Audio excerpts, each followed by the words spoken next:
Hi guys! Welcome to my YouTube channel po. New day, new video po tayo. Ngayon pag-usapan po natin tungkol pa rin po sa mapapaagang SSS pension ng ating mga pensioners po for the month of February 2026 po.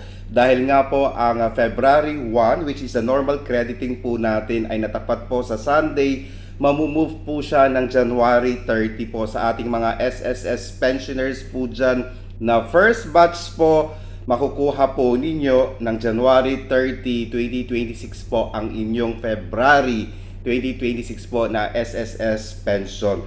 Okay, so sa ating mga SSS pensioners po, abang-abang na po tayo by January 30. Kindly check your ATM accounts, ayan po, or hintayin po natin ang notification kung kayo po ay naka-online banking dahil sure po tayo na January 30, 2026 po ang dating ng inyong February pension po. At syempre po, parati rin pong nire-remind sa inyo na wag po natin kalimutang mag-comply ng AKOP dahil malapit na rin pong mag-end ang January 2026 po at kinakailangan po ninyong gawin ito para hindi po masuspend ang inyong monthly pension. Again, para sa ating mga first batch po na pensioner, January 30 po, makukuha nyo na po ang inyong February pension po. January 30 guys, ayan po. Sana po nakatulong po ako. Please do not forget to subscribe, like, and share para po lagi po kayong updated sa ating mga videos. Maraming salamat po